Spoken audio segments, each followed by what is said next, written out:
እኛ የከተማ ኮሪደር ስንል እርግጠኞች ነበርን እንደሚቀየር። ሳናስብበት ዘለን የገባንበት ጉዳይ አይደለም። ብዙ መክረን ከወረዳ በላይ ያሉ ሰዎች አሰልጥነን በጉዳዩ ተወያይተን ሀብት የምናገኝበትን መንገድ አስበን ከተማ ጀመርን። አሁን ይሄ ስራ ሲጀመር ድንገት የመጣ የሚመስለው ሰው አለ። ድንገት አልመጣንም። ከተማ ስንሰራ ምልክቶች አየን።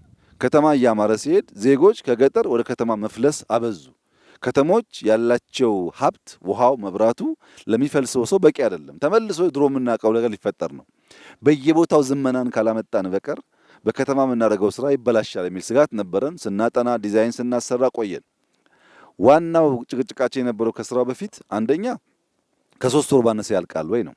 ሁለተኛ አብዛኛው ማቴሪያል ሎካል ይሆናል ወይ? ከሆነ ቦታ መተን ብንሰራው አይቀጥልም። እንዳያችሁት ነው ጭቃው 90% አፈሩ ሁሉም ቦታ የሚሰራው ሎካል ነው። የሀዲያውም ሀዲያ ነው፣ የከምባታውም ከምባታ ነው፣ የሀላባውም ሀላባ ነው። ሌሎች ክልሎችም ካለ እንደዚሁ፣ እዚህም ስልጤ ያየ ነው እንደዚያ ነው። ሎካል ማቴሪያል ተጠቅመን ወጣቶች አሰልጥነን ይህንን ቤት የምንሰራ ከሆነ ስራ እንፈጥራለን፣ የጸዳ ኑሮ ዘዬ እንከተላለን፣ የሰው ፍልሰት እንቀንሳለን። እኔ እርግጠኛ ሆኜ የምነግራችሁ በገጠር እንደዚህ አይነት ህይወት ካለ ብዙ ሰው ከተማ የሚመኝ አይመስለኝም። በተለይ መንገድ ኖሮ በቀላሉ መጓዝ የምንችል ከሆነ ሰው ምን ያደርጋል ከተማ ውስጥ? ከተማ እኮ ቆሻሻ ነው ብዙ ነገር፣ አየሩም ድምጹም አያስተኛም፣ ረባሽ ነው። እዚህ ይሻላል።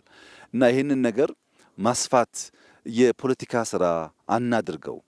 እኛ የተሰጠን ሲዝን ለቁም ነገር ነው። ይህንን ቁም ነገር የህዝባችንን ኑሮ ቀይረን እያንዳንዱን ሃውስሆልድ ቀይረን ካላየን በቀር ትርጉም የለውም።